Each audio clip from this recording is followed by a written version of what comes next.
Good morning. I want to let everyone know that the meeting is being recorded. You just got that notification, but the breakout rooms are not able to be recorded. So when you go into your breakout group, that information will not be recorded.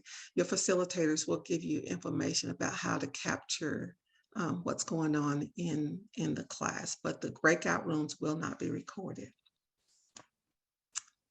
Let me officially welcome you this morning.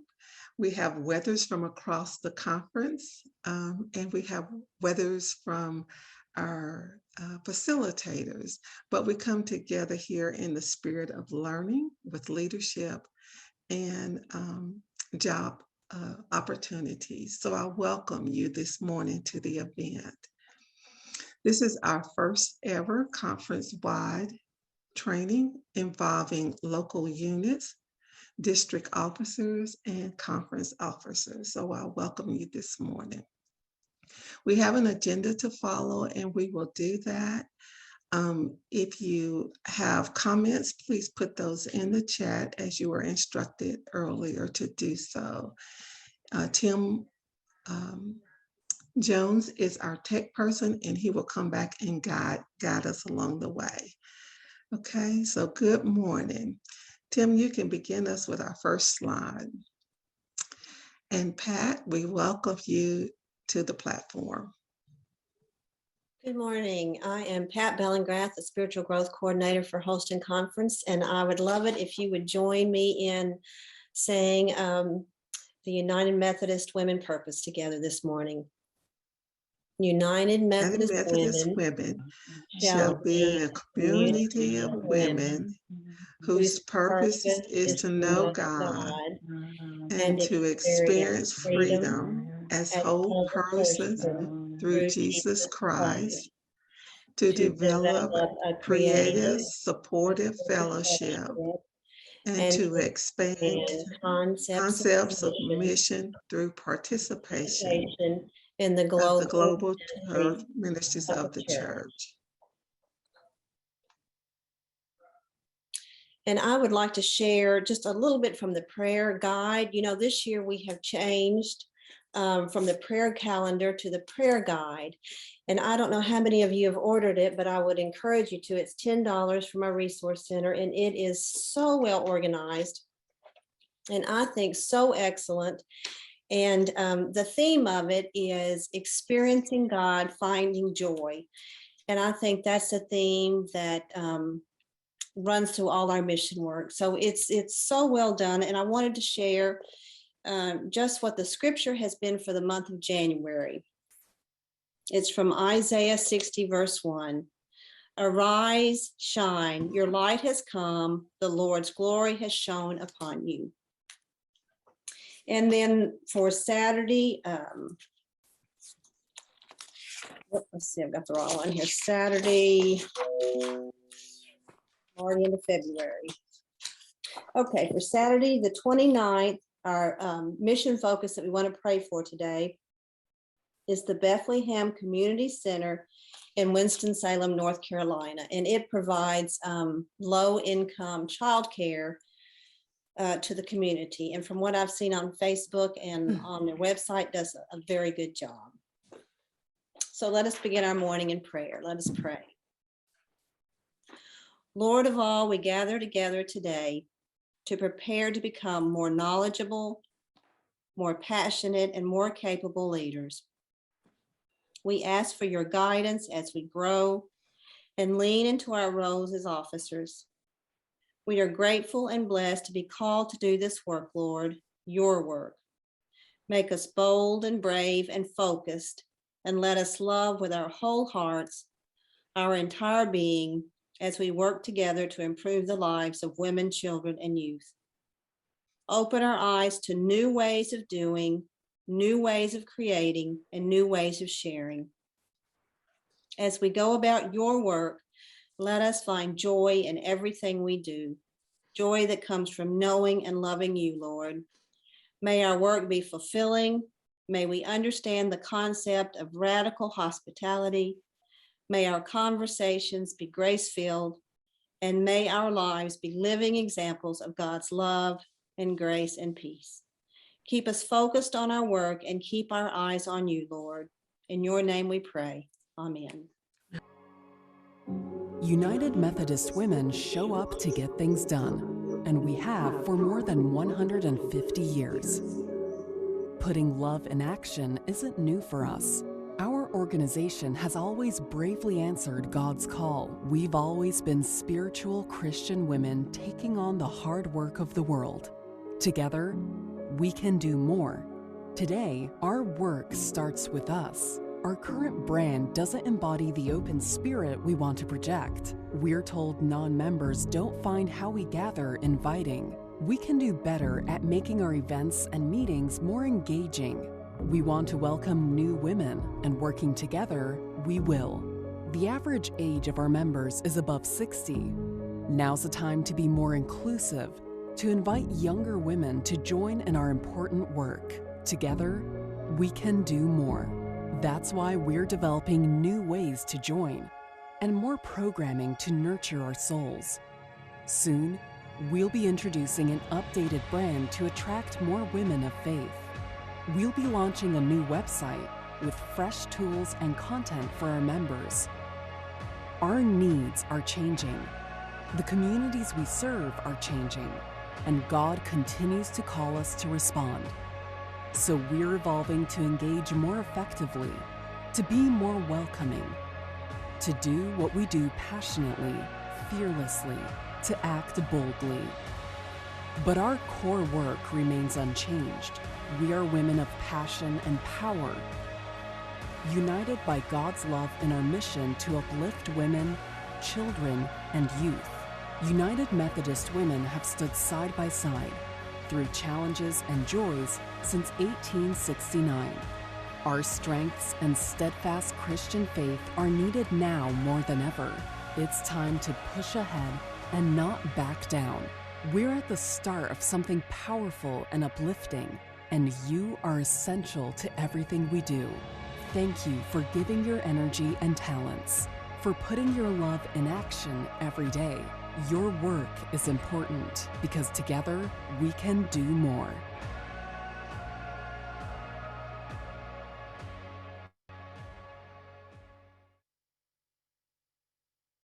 Okay, good morning all. I'm Linus Broyles and I'm from the Three Rivers District in Johnson City, and I'm a member of Gray United Methodist Church here in Gray, Tennessee. I'd like to read some verses to you from Mark 21:22. No one sews a patch of an unshrunk cloth on an old garment. Otherwise, let me get this where I can see. Otherwise, the new piece will pull away from the old, making the new, making the tear worse. And no one pours new wine into old wineskins. Otherwise, the wine will burst the skins, and both the wine and the wineskins will be ruined. Now they pour new wine into the new wineskins. Reading of God's word. And I would like to talk to you a little bit this morning about making new wineskins. So many generations of women can join into the joy of being a part of our faith and action with a community of the like-minded women. How many of you have gone through lots of change?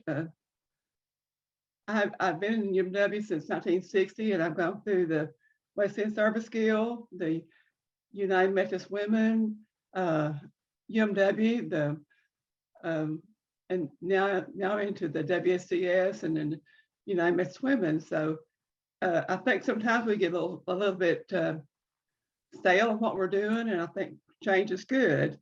I know we resist it, but it's time to do that and come into new programs like the Leadership Development Days, the Mission U and many other outpourings of love to our people. You can look forward to more and look forward to working with a new group of people. I have read a lot about this on the UMW website, and there's a lot of things on there that we can find out and do. And we need to work at the excitement and to grow into the community with many other women. There's lots of women out there that would love to be part of our going. What is coming? More tools to work with, to support our current members, the joy of reaching out to a larger group of women in faith, and help us to expand in our service to women, youth, and children throughout the world. Basically, a new beginning, not a new task for all of us. We've all been through this, and we love United Methodist Women, and it's going to be really a joy to be able to reach out and bring others into our midst and love them, and we've got to be welcoming to them and inviting. And what we've learned, change is not new, and many of us resist change. However, if we step back and take a look towards United Methodist Women, we've gone through many changes, as I said earlier, and we are still one of the faith group that leads us to serve out of our purpose. What can we do? As in every situation, after a certain time, we all need to change, even in our homes. Ladies, you know, we all experience this. We look at something, we think, I just need to change that. I'm getting stale about it. I know at my work, I think I need to change all this area around me so I don't be so stale all the time. This gives us opportunity to reach out in unity and welcome our new sisters all around us, and to invite them to join us in unity, in serving and living and out the purpose of our women. So much to look for and look forward to in our paths of service to God in many ways. Serving with all nationalities, will help us to grow in our diverse situations. And we have many nationalities around us now. It is just so wonderful to be in a group of women like the Assembly, and places where we have all the nationalities that we can love and get to know and work with. And I am really looking forward to some change and to growing our women and our mission and faith, and to invite them to be a part of our great community. I invite you to visit the UMW website when it which is UnitedMethodistWomen.org, and to keep up with the many things happening.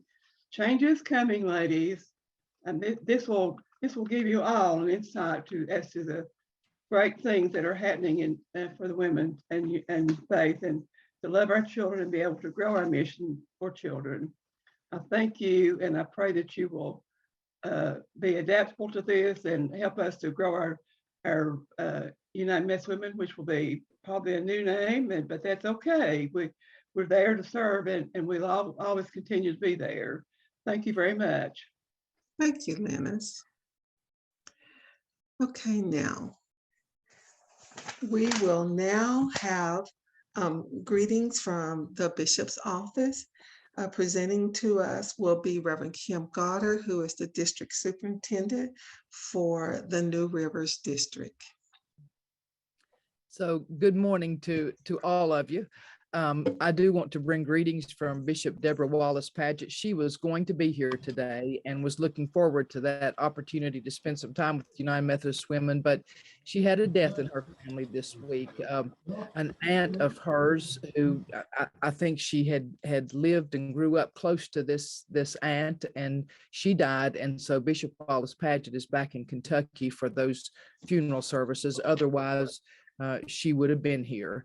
So she's not here, but I am always happy to get to be with United Methodist Women and to spend some time with you. And I'll tell you today, I'm especially glad that we're able to do this virtually, because if you see my background, this is the view out my front window this morning. And we have about 1.5 inches of new snow. It's 15 degrees and the wind chill is -1. And so I'm happy that I didn't have to get out and travel today. So it's always good to be with United Methodist Women.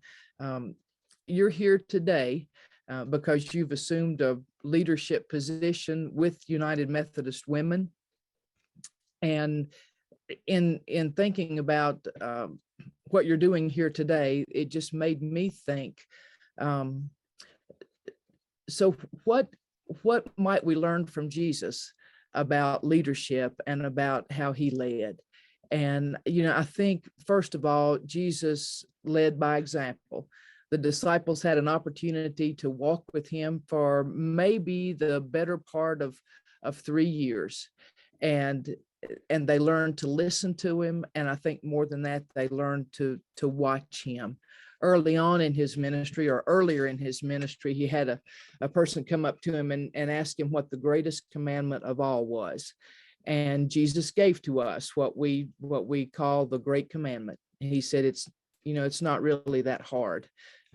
It's not hard to name. It's harder to live. You love God with all your heart and soul and mind and strength. And then you love your neighbor as yourself. And he gave that to them. And that was kind of that thing that was able to guide them for most of the time Jesus was with them on earth. But it's interesting to me that he came to the Last Supper, to the night in the upper room. And it occurs to me that he amended that great commandment just a little bit. And I think he amended it upward, because in John chapter 13, he said, "A new commandment I give you, love one another." Love one another, not like you love yourself, Jesus said. Not this time, he said, "Love one another as I have loved you. So you must love one another. By this, everyone will know that you're my disciples, if you have love for one another." He was able to say, because they had walked with him, they had been with him, Jesus was able to say, you don't choose how to do this. You love the way you've seen me love you. Follow my example. Love the way I've loved. That's how he led. He asked them to follow his example. And I think there's a word in that for us in leadership training today. You're going to get tools and you're going to get information that will help you to lead back in your local churches, to lead at the district, at the conference level. So you'll get the tools and you'll get the knowledge. But I think we just need to be reminded that people are going to really follow us most when they're able to follow our example. More than our knowledge, they'll follow our example. And that made me think about two women who have been so instrumental in leading me in my life. These were two women that I grew up with. My grandmother, Mama Frances, and she lived, I have a great aunt who lived with her. She was my grandfather's sister. She was never married. She lived at the home place. That's where my grandmother married my grandfather, and they came and so they just stayed there at the farmhouse. So I got to grow up with these two wonderful women who could not have been more different, but who I think helped me to know they led by their example and helped me to help me along in my way. And they did it in very different ways.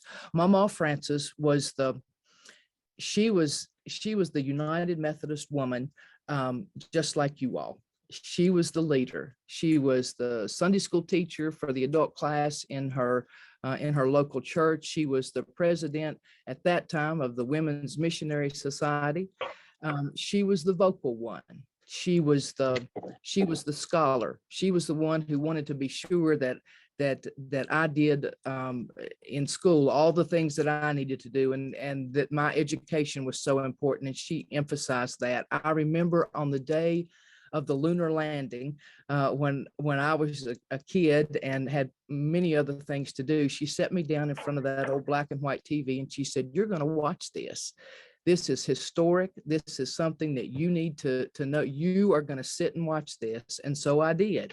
And that's one of those early memories I have of her. I remember one time there was going to be an eclipse, and she got those two pieces of cardboard, you know, the one where you punch a hole in one of them, and she took me out in the yard, and she said, "This is important. You need to understand about this." And she made sure that I got to see that eclipse with those two pieces of cardboard.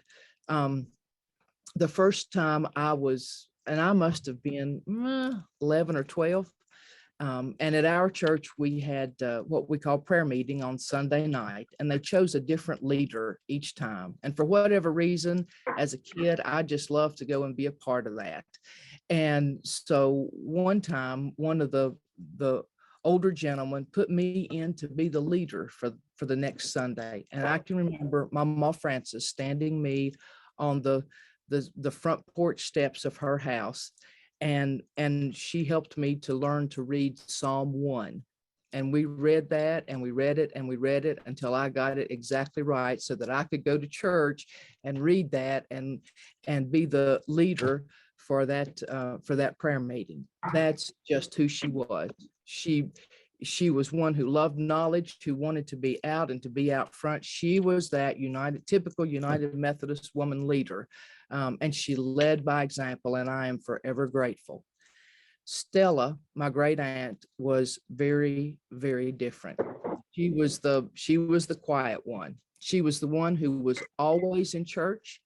And all the time I was growing up, I never, ever remember her making one public comment in a board meeting or in any kind of gathering. She was just there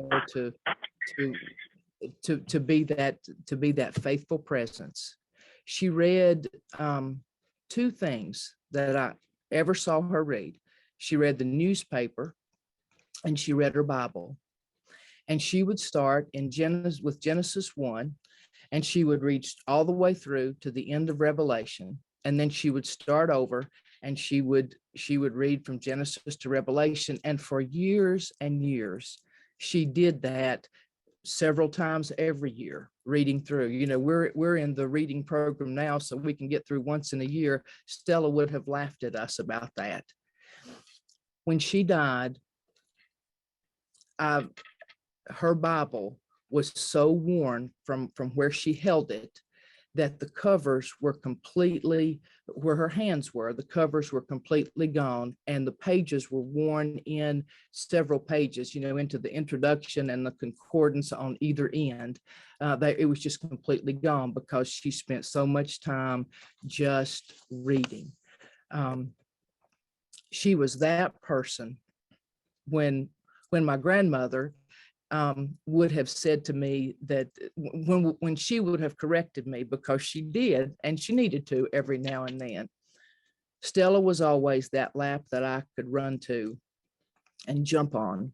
And I could know that was a place where I was going to receive absolute unconditional love.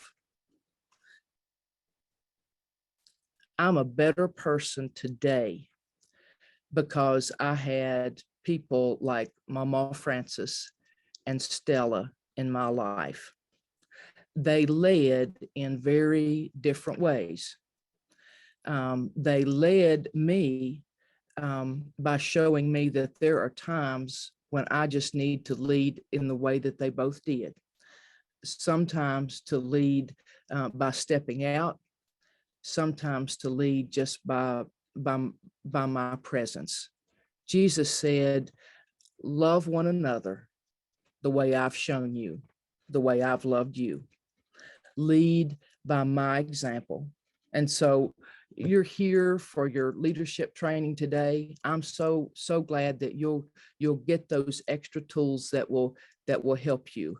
And I would say that for all of us, the best way we lead is in seeking to lead like Jesus, because we love like him. So blessings on you in your training today. I hope it is. I hope it's helpful to you, and I hope that we all spend our lives just trying to love like Jesus. Thanks. Thank you so much, Kim, for bringing those greetings and bringing us the word. Thank you so much.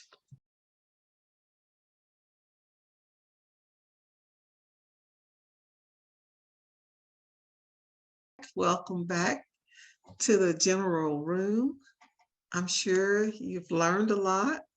I probably went in with a set of questions and came out with another set of questions, but we are looking forward to moving on with our learning.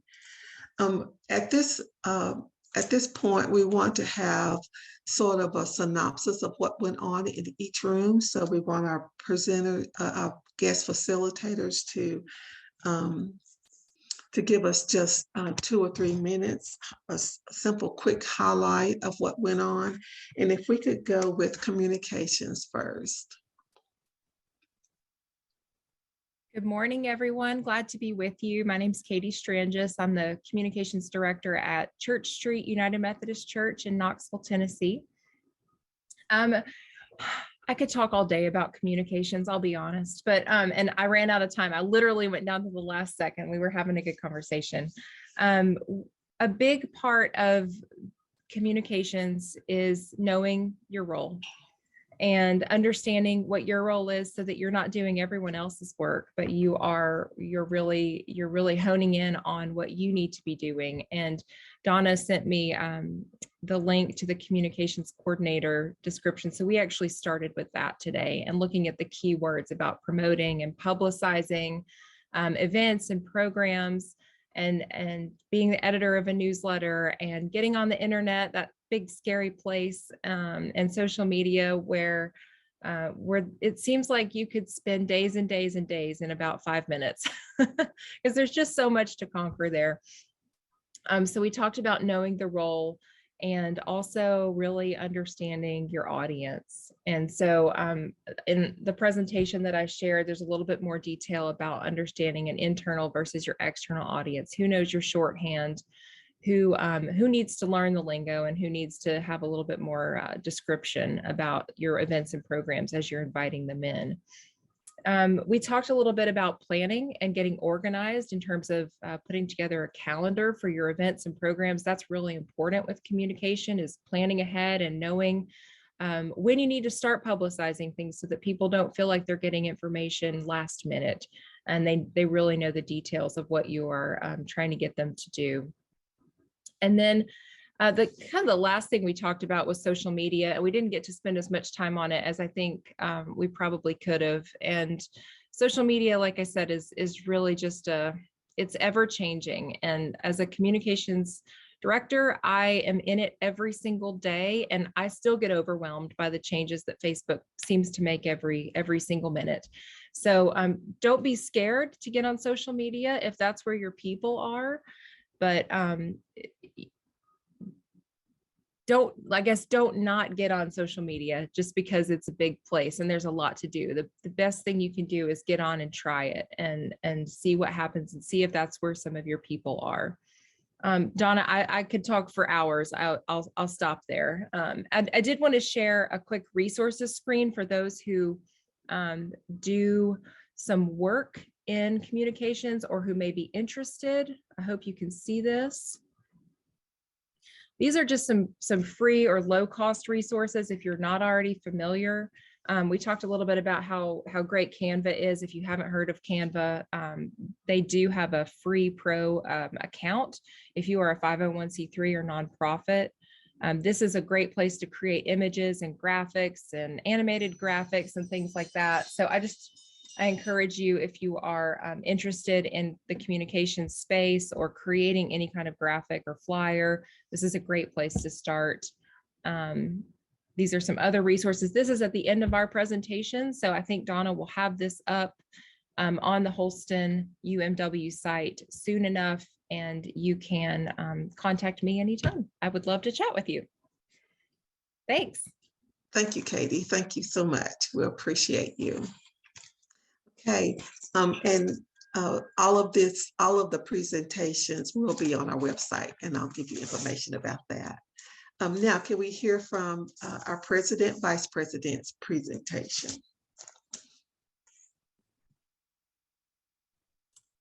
Hi, this is Kay Roach. I am from the Florida Conference, live in Northwest Florida. Gosh, Katie, you hit everything, the nail on the head about everything that you said. I agree totally. I'm all about communication, communication, communication. So thank you for all of that. It was a little difficult for me. I'm used to working with presidents and vice presidents together, which I've done both.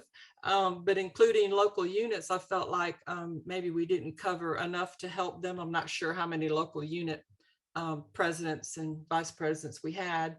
And then I didn't get to all the videos I would have liked to have shared.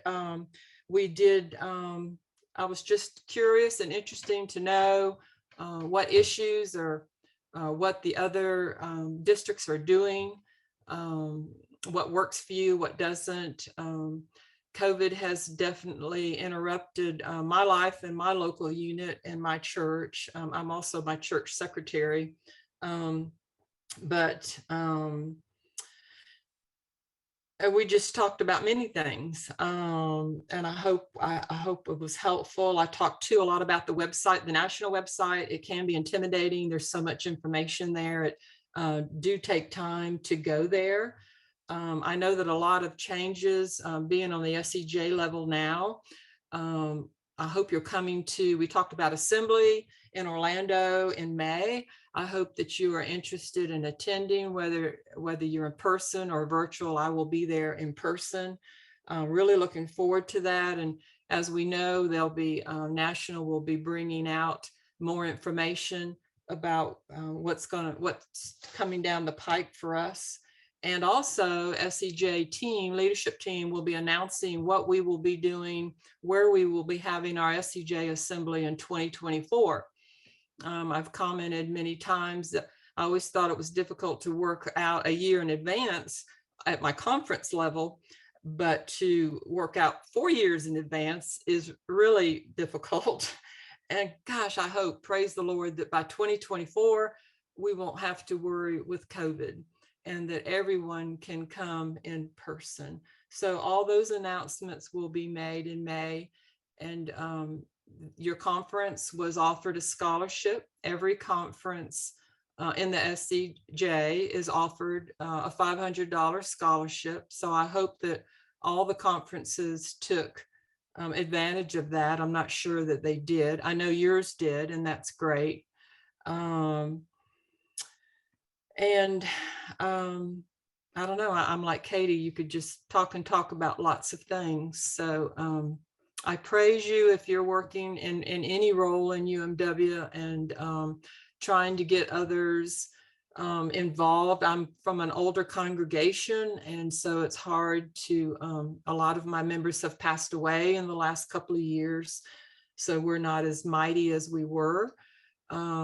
We talked about Mission U, which we enjoy, and everybody does that differently. So it's just really good to be with you all today, meeting Donna Mosby and Margaret Forby, and all of you. And I'm glad I don't have any snow to shovel today. Okay, but it was 29 degrees this morning. So.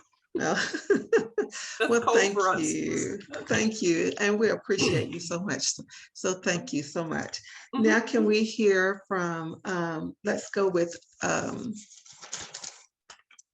our spiritual growth and program resources.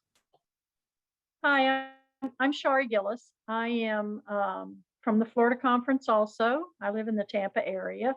I'm one of your guest speakers that Donna asked to share in this leadership training. And I enjoyed meeting everybody. We had a small group, but a very interactive group in our breakout room. A couple of the ladies I look forward to seeing either at Assembly or virtually at Assembly. For program resources, one of the key things that is new is that they are really working towards all our resources being digital. The handbook is now downloadable. It is the program book is also downloadable. The call to prayer and self-denial, the World Thank Offering, and the pledge services are downloadable. You can still purchase the prayer guide and the program book from the e-store. You can do that online or by calling the 1-800 number. But they're really moving in the direction of making it accessible to anybody to download the information themselves, print it out if necessary. I just had one program resources person in my group. The rest of the people were spiritual growth people. So talking about the spiritual growth, one of the things that we spent a fair amount of time talking about is soul care, how you can create little retreats either via Zoom or possibly toward the summer in person, opportunities to get together and share a sisterhood, work on your spiritual well-being and your body well-being.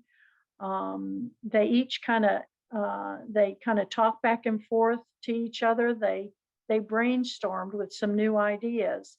So it was an interesting group. I like the new sisters in my sisterhood that I've met today. And I thank you for asking me to join you today. I've enjoyed it. Okay, and thank you so much. We appreciate you. Okay, can we hear from our secretary breakout group now? Yes, hi, I'm Susan Moberg. I'm the corporate secretary at the national office.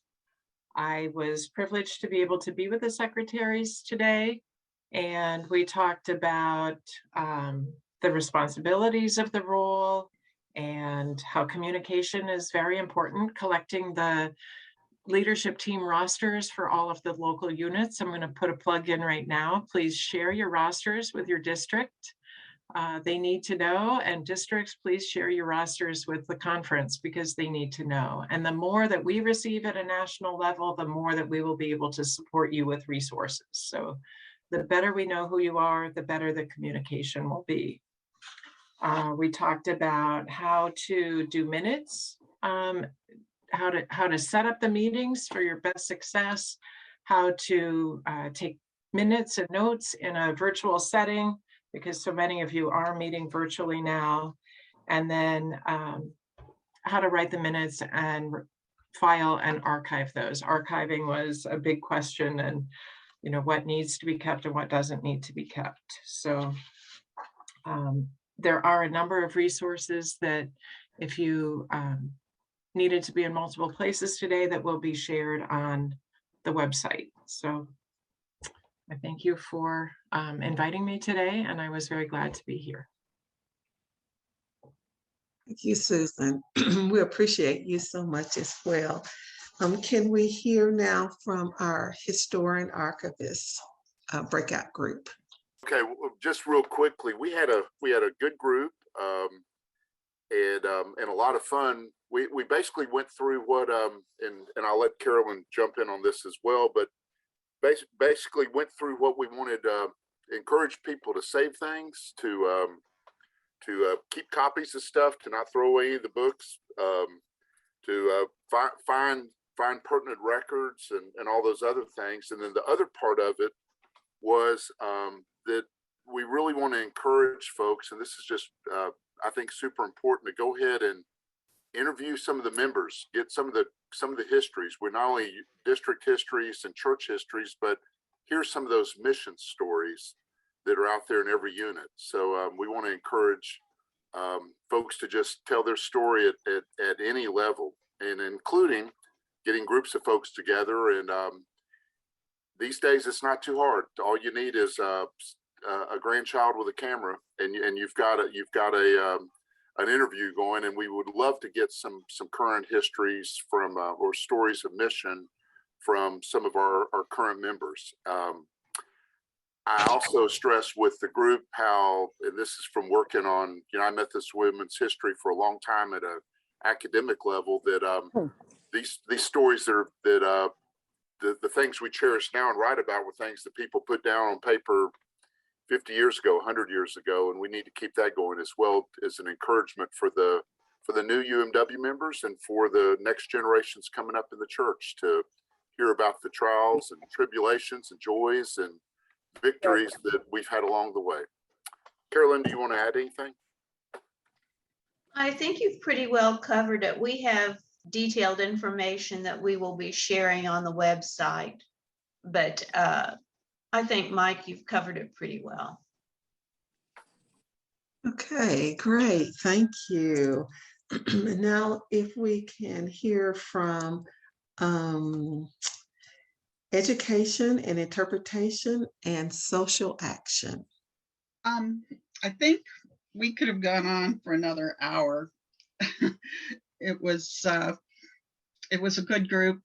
I enjoyed meeting all of them, and thank you so much for having me. I want to say that up front.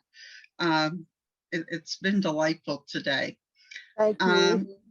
We talked actually a lot about the E&I position, that the position is the one, well, actually, I'm going to back that up. That the first thing I asked who was responsible on the team for telling everyone about the mission message.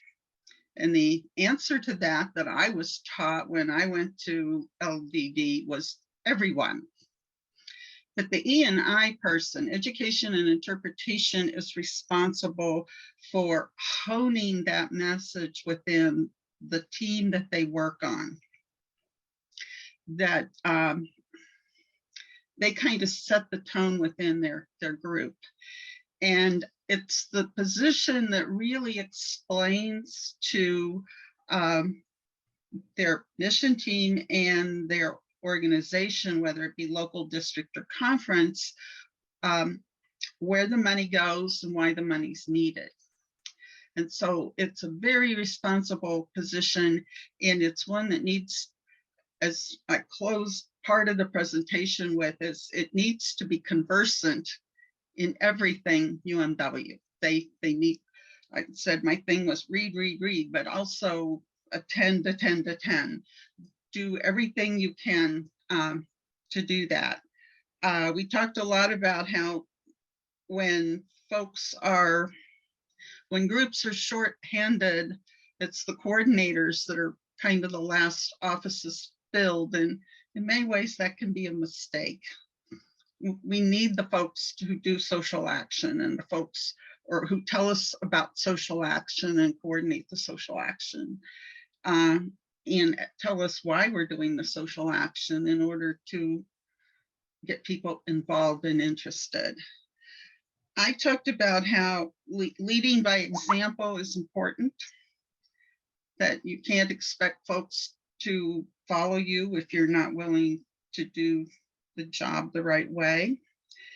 And I said part of being a leader is allowing other people to take leadership roles under you. It's like training your successor. Help people to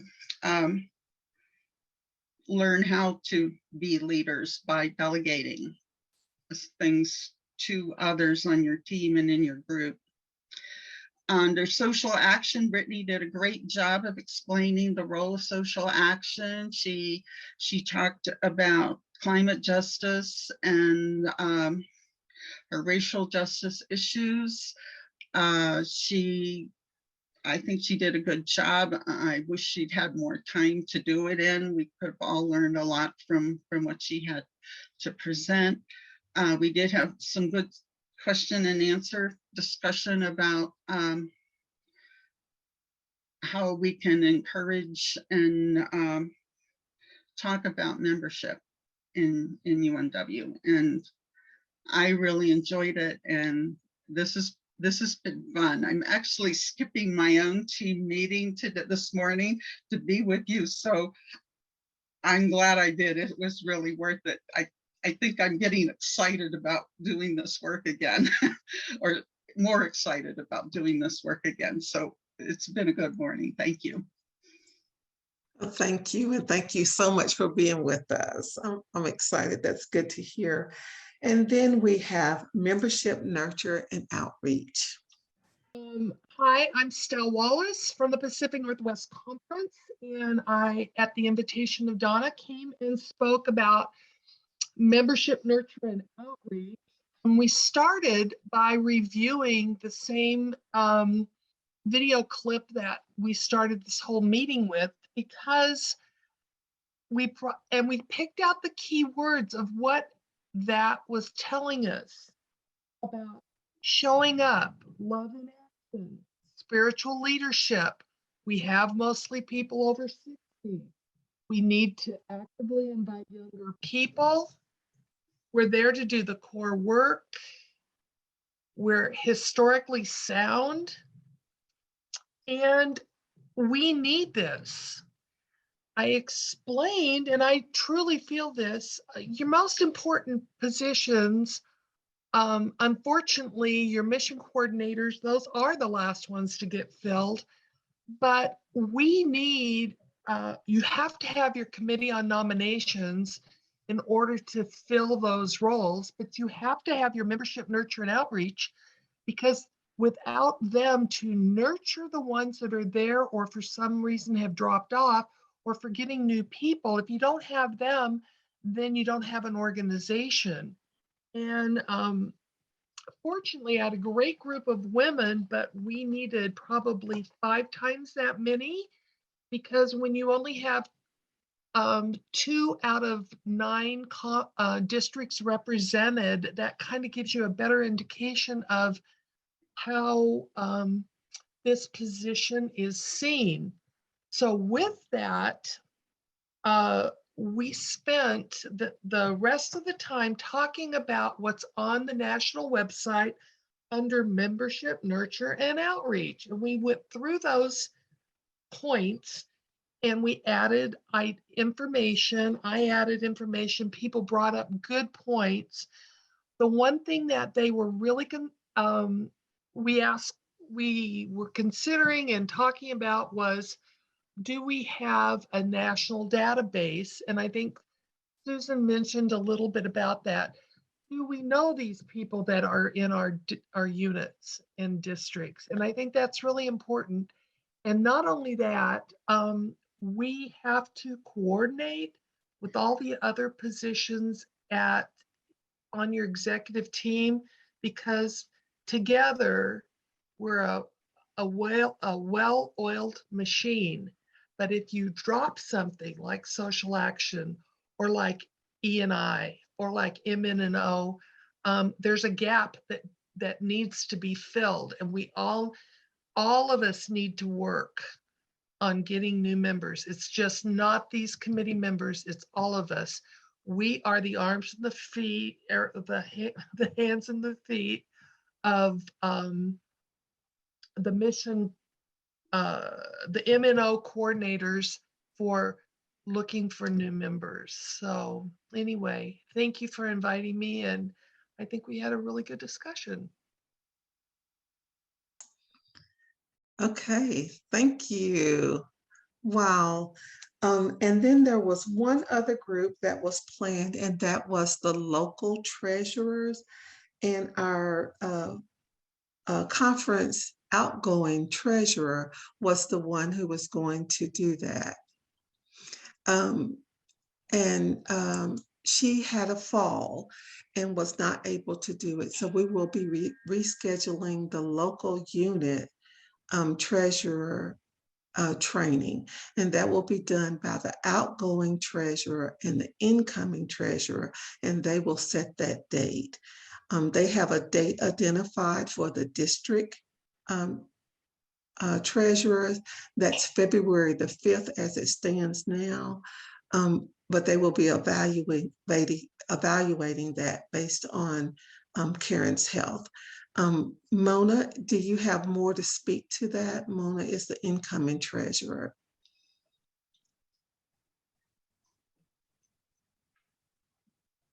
Okay, I guess she doesn't have more to speak to that.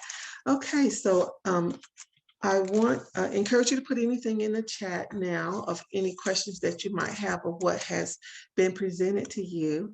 And then I would like to make some closing remarks, and then we will turn it over to our spiritual growth coordinator to lead us out with prayer. Again, I'd like to say thank you to all of our guest facilitators for taking the time to be with us. We appreciate having you to come. So thank you so much for your time and for your presentations. I'd like to thank the conference officers on the host and conference team for the work that you do and how you played a role in this. And then we could not make this possible without Reverend Tim Jones, who is our technical assistant, and we thank him for doing the Zoom for us today. And he will be making available on our website all of the presentations from all of the workshops. So they will be there. I'd like to tell you what our next steps are, or what I'm thinking next steps would be. After any event, there is an evaluation process. So we will evaluate the event and make recommendations to the leadership team for moving forward. So that will be our next step as a conference. Our conference officers will be looking forward to making stronger connection with the district officers. I think I've heard the word communicate across the board several times. And so we will be thinking about that. But I see the conference officers' responsibility is to support the work of the district officers, because then they turn around and support the local units, and that's who our membership is. That's who we are, the local unit. And so that is important to us. I also would like to say that the nominating committee will be all committee members, the chair and the committees across the conference, the district, and the local unit. Nominating committees will have a training available and offered to them on February the 12th. So you saw that on the notice with the flyer when we're talking about all of the training, but you will specifically see a notification for nominating committee members on February the 12th. And also there will be an opportunity for membership nurture and outreach on the 12th as well. Let's see, I want to tell you to watch host a conference. Please watch for our 2022 directory and our winter newsletter to be released in early February. You should be having that in your mailbox within the first couple of weeks of February. The 2022 directory and the winter newsletter. Want to encourage you. I know that this has been talked about in some of the breakout groups. Want to encourage you to sign up and become and be a part of Assembly 22 Turn It Up in Orlando, Florida, May 20th through the 22nd. That's going to be when that's going to be. There's a virtual option for those who cannot or choose not to travel, and then live and in person. And I was so excited to learn in the president's training of a local unit who is looking forward to being engaged and participating. So we want to connect and have a Holston conference, a delegation to go to annual conference so that we can woohoo it up. So let us know who you are. We do have 6 conference officers who will be participating and going. So we want to connect with district folks and local folks. And we have a turn it up ourselves congregation to go, delegation to go. I want to call your attention to the call to prayer and self-denial, which usually happens between January and March. You can get more about that on the website. But what's exciting for me to announce, the focus is going to be on deaconess and home missionaries. Our mission monies will go to support that program. But I'm excited to say that I've learned of 2 new deacons in Holston Conference, Margaret Frazier, and I believe she's in the Appalachian district, and Cindy Campbell, and she's in the Hiwassee district. So those are 2 to join the deaconess that we have. We have Mitzi Sadler Thorne, and we have Donna Kemper, and we have Lisa. Let's see, let me get that the last 2 names corrected. We have Terry Gooden and Lisa Nichols. So we have deaconess that we can call upon to do great celebrations between now and March or beyond, if your district and local calendar is set that way, to do a program. And we want to do a good turn up for Call to Prayer and Self-Denial this year. And we have great resources that we can call upon for that. And then I would like to announce that our website is being built. It's new. Reverend Tim Jones is working with us on that. We are grateful to him for that. And you can find that at holston.org/UMW. Our website is a part of our Holston conference, and that is holston.org/UMW. Go there and see what's going on. As I mentioned before, all of the training resources that we have had available to us from our guest facilitators will be on the website. Tim's going to put that on our website, and it will be all of it will be up by Wednesday, February the 2nd. So you can go there and get the resources and share it with your districts and with your local units. That is the end of my announcements. If anyone has questions, I am one who can't follow the chat as it's going along. But if there's someone who can see and read, if there's questions that are in the chat that we might address within the next 10 or so minutes, or if you have questions that you want to come off mute to ask, we'll take 10 minutes to do that, and then we will have our closing. Donna, we also have the evaluation to put up for folk too, if they want Yes, to. yes. So let's go ahead and do that, and then we will take those questions, because we will take your feedback that you're going to present from the evaluation form and formulate what's next, what's coming up next. So if you would, Tim, please put the poll on the screen. We will do that. The poll will not allow for us to give additional comments and feedback, but Tim is going to tell us where you can do that. I will put in the chat as well. If you do have additional comments, you can send an email to holston.umw1973@gmail.com. And I'll put that here in just a second. And we would love to hear back from you with specific comments that you have. Those will be most helpful.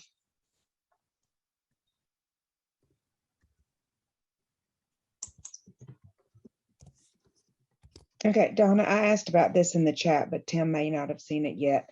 So there is still an operational website that is holstonumw.org, and it doesn't redirect to anything else. So, and if you've been on it, it's just a lot of 2021 information, which I was wondering when it was going to be updated. I didn't realize even that we were being put back on like the main holston.org website. There was something happened and we moved off of it, I believe, at one point. So Yes. is it possible, Tim, Yes. that there be a redirect be put on that one?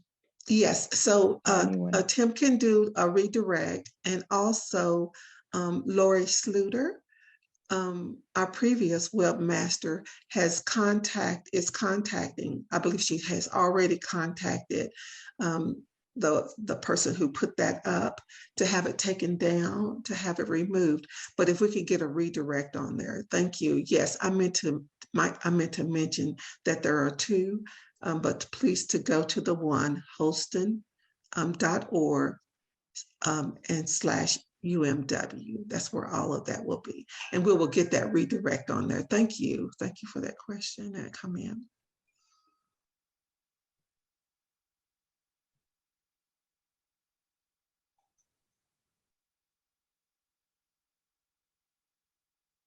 Donna, this is Kay. I also put in the chat about the SEJ new website. It's SEJUMW.org, and your Holston conference can be clicked on that as well. The Florida Conference Holston and the South Carolina are now on the SEJ site. You can also get to Facebook, SEJ UMW Facebook, from the bottom of the screen on the SEJ website. Right now, that's still in process too, but Facebook has been updated.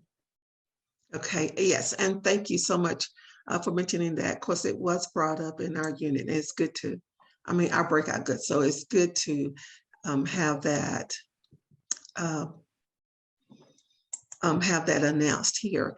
And I would like to say that the SEJ website has been great to feature our events on that website. So we had a look at Methodism that was done by Reverend Leo Burns.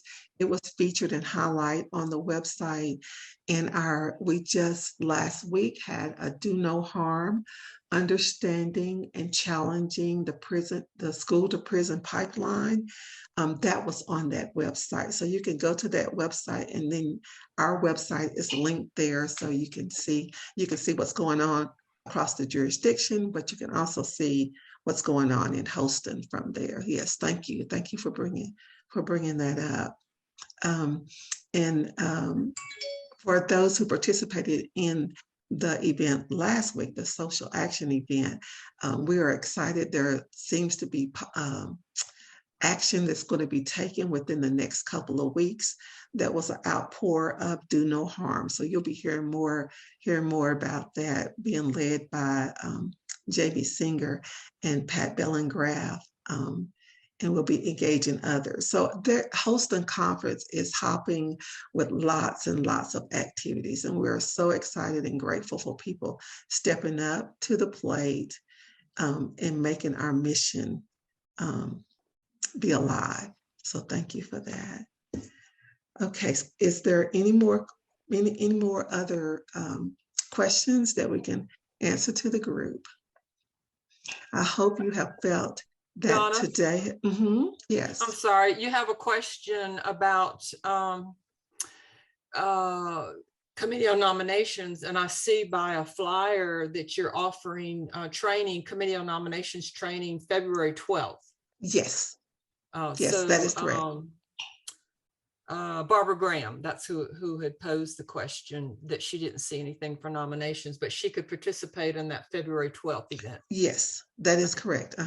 Yes. What time will that, what time will that event be? That will be the same, 10 to Okay. 10 to 12:30. And we do have the national staff member, Molly Victor James, who will be doing that training for us.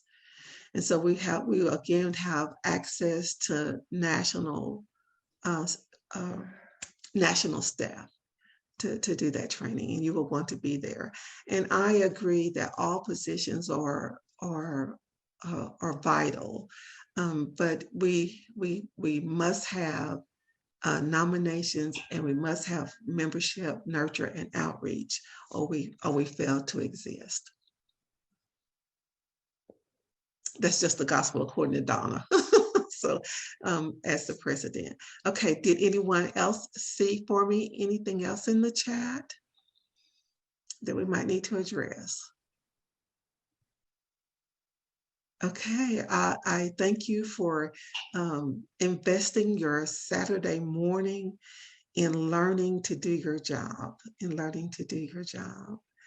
Okay, and Pat, if we can, Tim, if you see that I haven't left anything else out or skipped over anything, I believe we are ready for Pat to do our closing. Thank you, Donna. And I know it took a lot of voices and a lot of people coming together to make today work, but I know you brought it all together, you organized it, and you pulled it all together. So thank you for that. It was a great morning. So let's close this wonderful morning with a word of prayer. Let us pray. Lord of all creation, we are grateful for information shared today, for new ideas, for encouraging and passionate dialogue, for renewed commitment to serve and to serve well. Let us leave our gathering today with renewed focus and hands and feet and voices ready to engage. We are all on a journey together as United Methodist women. We need one another, and we need to lift each other up as strong, caring women can do in order to ensure that our work continues. Grant us the ability to listen, to spread our joy with all with whom we come in contact, and to let our light shine so brightly in all that we do. Let us, Lord, draw hope and strength from our faith, no matter what is happening around us. Be especially with Donna as she leads us. Give her strength and wisdom as she carries us into a new day and a new way of doing things. Bless her, Lord, with the knowledge that we are a community of women who support her and one another. Be with us as we go our separate ways, but hold us close as women forever bound together by our love and our work. Help us to always remember that we are witnesses to God's presence in this world. We pray these things in the name of the one who loves us most. Amen. Amen. Thank you, Pat. And have a fantastic week.